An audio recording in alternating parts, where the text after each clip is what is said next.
Nature never worries when it can't see the sun, but we never notice because we only. Dans cette vidéo, on va voir comment câbler donc un contacteur chauffe-eau associé donc à une minuterie dans le cas où l'habitat ne comporte pas, par exemple, de contact EDF C1, C2. Donc c'est le cas parfois dans des installations triphasées un peu particulières. Donc voilà, on va essayer de voir un peu ce type de montage. Alors pour faire cette installation, on va avoir besoin donc d'un circuit de puissance, donc le C16 C20 pour le chauffe-eau, plutôt C20 d'ailleurs pour un chauffe-eau. On va avoir besoin d'un disjoncteur 2 ampères pour protéger et la minuterie, l'horloge, et le contacteur chauffe-eau. On prendra un contacteur chauffe-eau classique, là on a pris un Legrand en 25 ampères, ça suffira très bien. Alors on va commencer par brancher l'appareil, sachant qu'on a remplacé volontairement donc, le chauffe-eau par une ampoule, une lampe, juste pour la démonstration du câblage. Donc on mettra le nôtre sur la sortie numéro 2, ici du contacteur chauffe-eau. Donc c'est un contacteur chauffe-eau tout ce qu'il y a de plus simple, et nous mettrons la phase de l'appareil du chauffe-eau sur la borne 4 en fait en sortie, sachant que la terre elle du câble sera bien évidemment connectée sur le bornier de terre du tableau électrique, du tableau divisionnel. Voilà, donc là on connecte le chauffe-eau directement, donc borne 2 et borne 4. Ensuite on va alimenter par le disjoncteur 20 ampères du chauffe-eau, 16 ampères sur la puissance du chauffe-eau.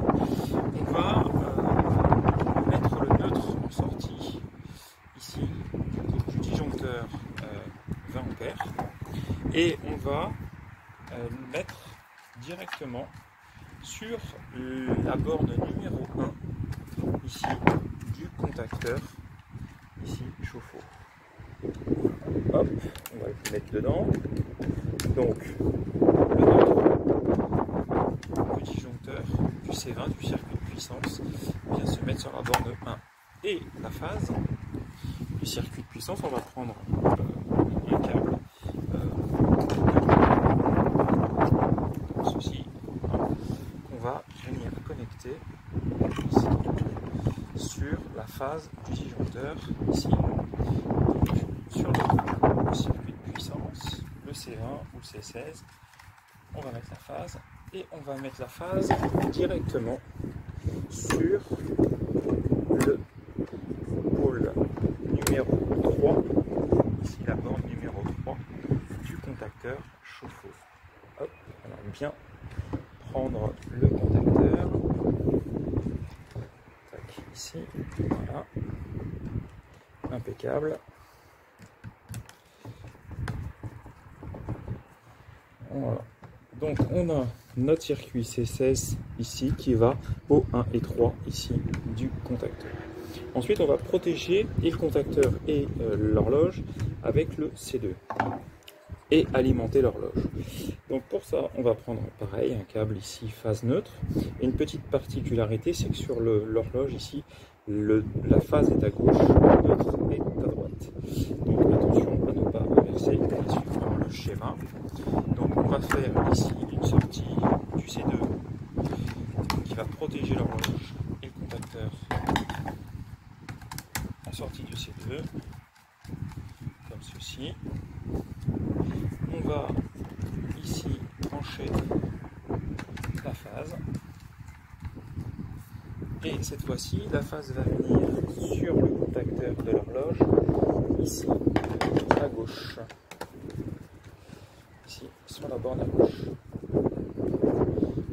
voilà, et ici le neutre sur la borne à droite où il y a marqué N sur l'horloge, le grand ici. Nous verront le réglage dans quelques instants de l'horloge. Ici, on va voir maintenant comment on fait l'alimentation ici de l'horloge pour aller coller la bobine qui se trouve dans le contacteur. Alors pour ça, on va utiliser quelques fils complémentaires. Donc ici, on va mettre le neutre ici qu'on va venir mettre sur la bobine A2 ici. Donc voilà, en sortie ici là, on va mettre la bobine A2 ici et on va venir la connecter sur le neutre du disjoncteur C16 comme ceci. Voilà. Ensuite, il nous reste deux alimentations, l'alimentation vers la borne 1 et puis ensuite, puisque là ça viendra se connecter, faire un contact de la borne 4, toujours avec l'alimentation phase vers la borne A. Donc on va faire tout simplement ici donc, du 16 ici, on va mettre sur la 1, comme ça notre horloge, le courant passera ici sur le 1 et quand l'horloge, le contact se fermera, la 1 et la 4 se connecteront. Donc du coup, la borne 4 ici va venir se connecter. Je pousse un petit peu la borne 4 ici, en dessous. Hop, la borne numéro 4, on la connecte sur la bobine. Mince, c'est pas pris. C'est ça qu'il faut vraiment toujours être très prudent pour les contacts. Voilà, bien s'assurer que c'est bien pris, sinon ça marche pas. Ici, ça bien. Voilà. Et on vient mettre ici sur le 1 la bobine 1. Voilà. Donc on a l'alimentation ici qui vient du 1. Quand le contact se ferme 1, 4, ça vient alimenter la 1 colle et avec le neutre ici ça fait passer effectivement le courant. Voilà. Prochaine étape, programmation de l'horloge. Donc la programmation de l'horloge en fait est assez simple dans le sens où on a un petit menu ici. On va choisir d'ajouter un programme ici.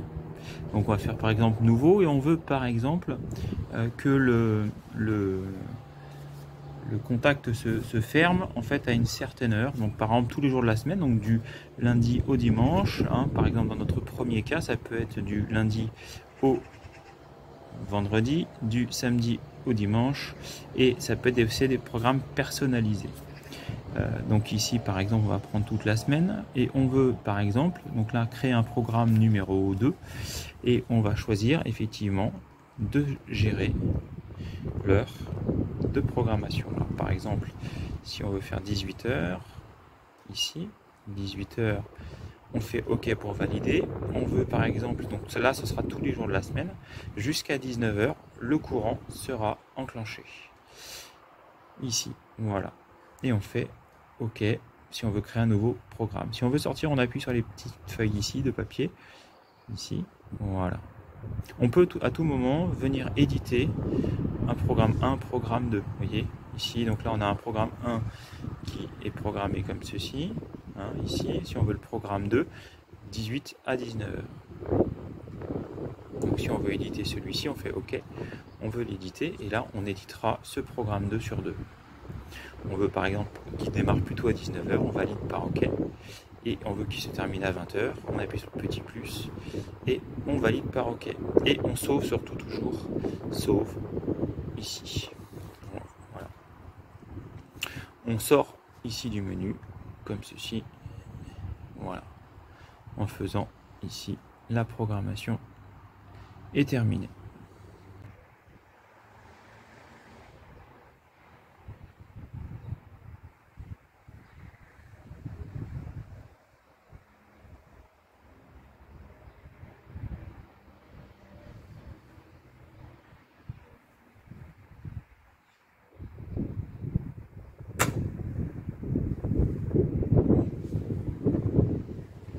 voit bien ici que le contact vient de s'enclencher. Sur l'appareil, ici, la programmation, on voit qu'on est passé en mode on. Ici, sur le petit loquet. Je ne sais pas si on voit mieux. Là, ici, on est sur on. Voilà. Et dans quelques secondes, le courant va se couper, puisqu'il va y avoir 1 minute ou 2 après le contact qui va se refermer pour stopper l'alimentation.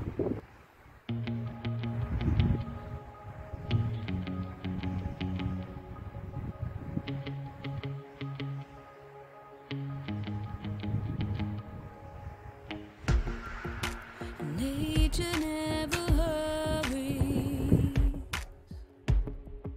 yet everything gets done. Nature never worries when it can't see the sun.